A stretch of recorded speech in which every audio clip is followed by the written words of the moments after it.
Hey everyone, welcome to the new cast, Creative Autism Solutions Team YouTube channel. What I'm hearing is that a lot of us are at home wondering what to do, and the days are very long with our kids, especially, and it's all kids, especially if they get their homework done in 3 hours, and now you have the rest of the day, which you're not used to. So I'm going to start with this lesson that I did on Sergei Prokofiev's Peter and the Wolf.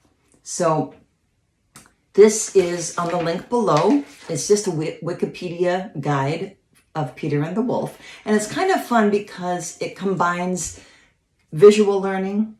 You get opportunities to read.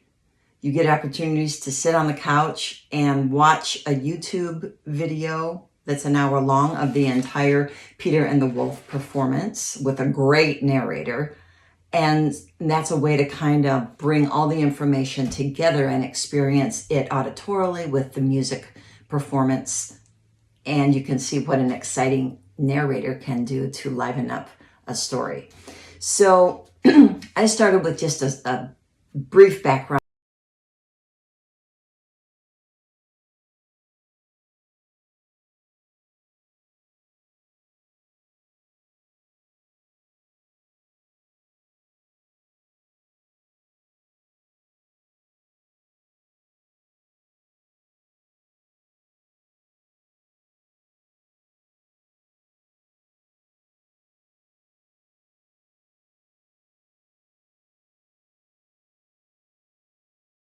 On Prokofiev himself as a Russian composer.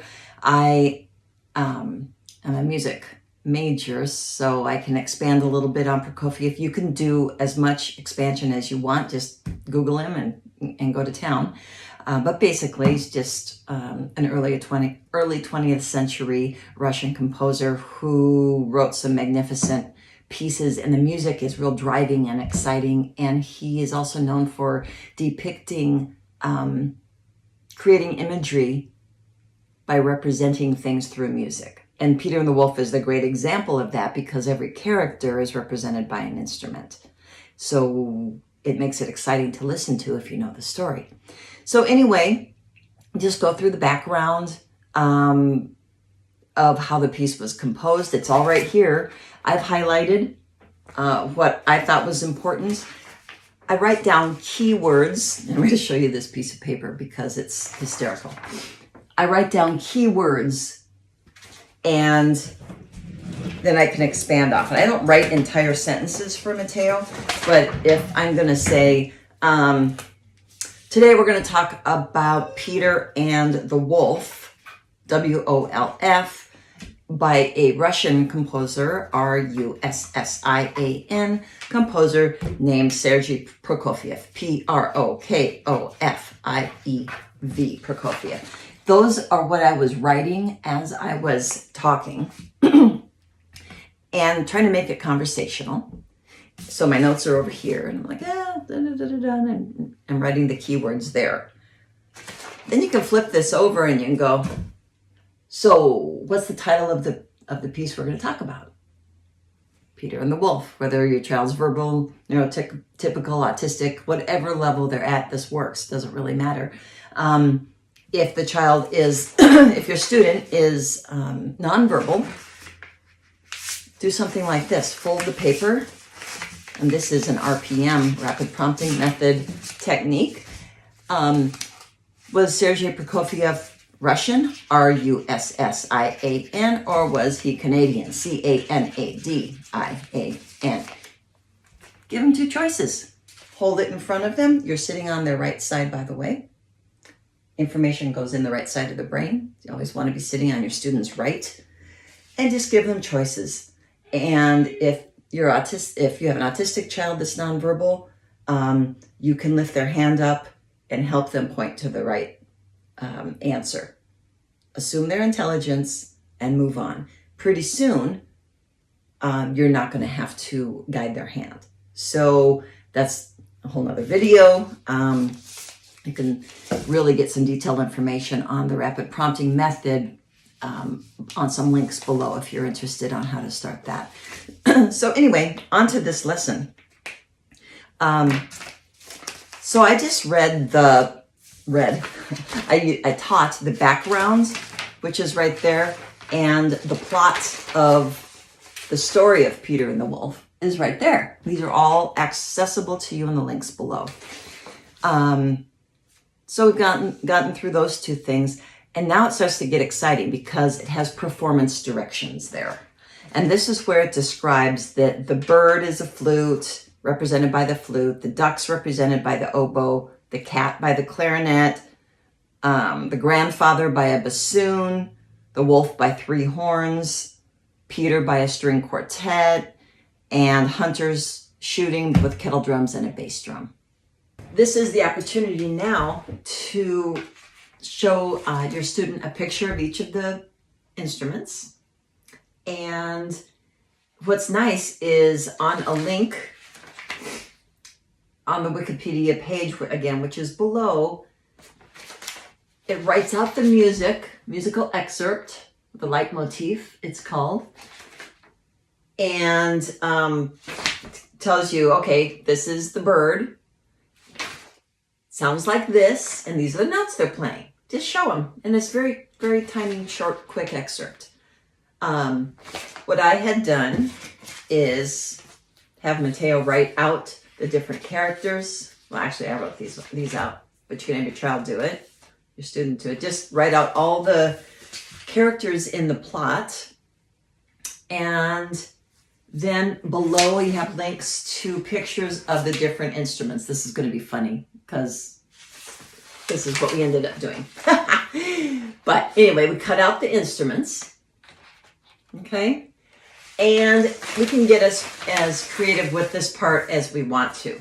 So also first I had Mateo write out the characters and what instrument is represented. It's kind of a reading comprehension exercise with just this paragraph. So he had to do that all on his own. I just sat here and he was able to do that, of course. And again, if your child is autistic or your student is autistic and nonverbal, you got to assume that they just comprehended what you said. Now, they may need help writing it, or they may need the confidence that you're going to give them in helping. So don't just go, okay, do it.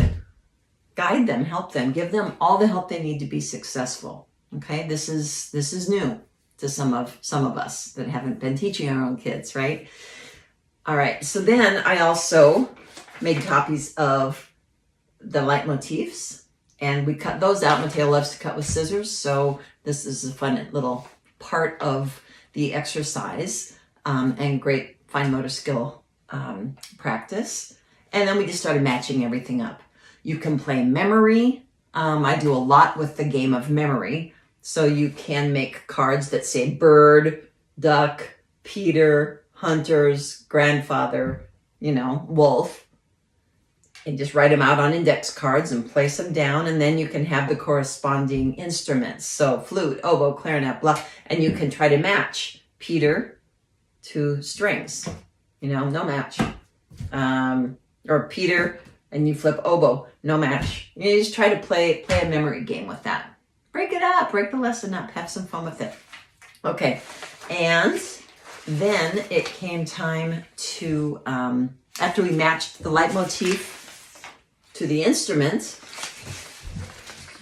show you, right? That was our initial writing.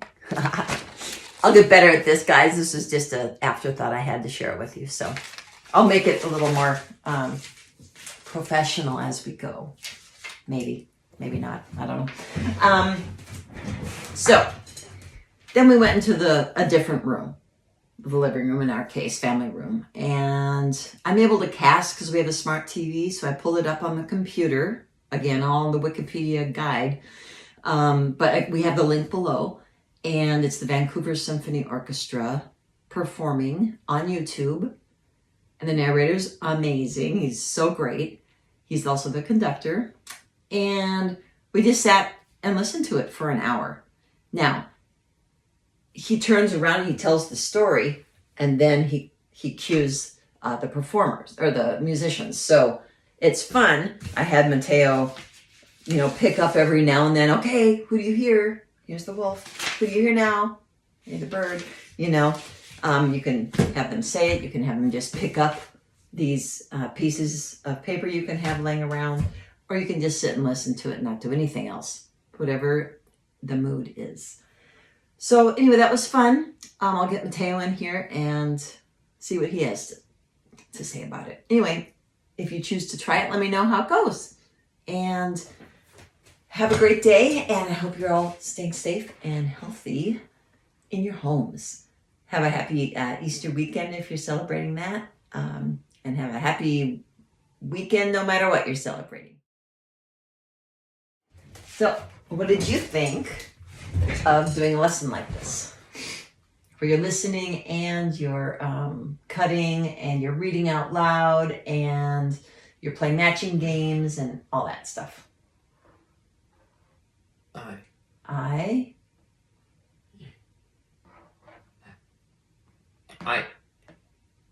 enjoyed. I enjoyed it. I remember. And I remember. Go ahead. I remember it. I remember it. Finish your thought. D-E-E-P-E. Deeper. C-O-M-I. Coming. T-H-R-O-U-G. Through. Channel. Through so many learning channels.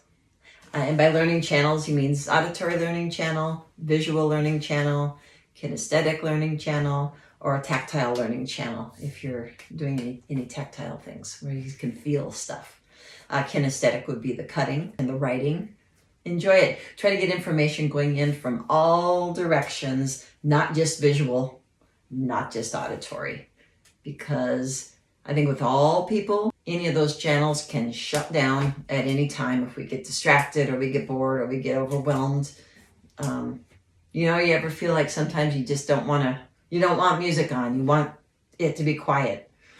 That means your auditory channel is done for a while and you just got to have some peace and quiet. So I don't know if you guys ever feel like that. Once in a while, I want some peace and quiet.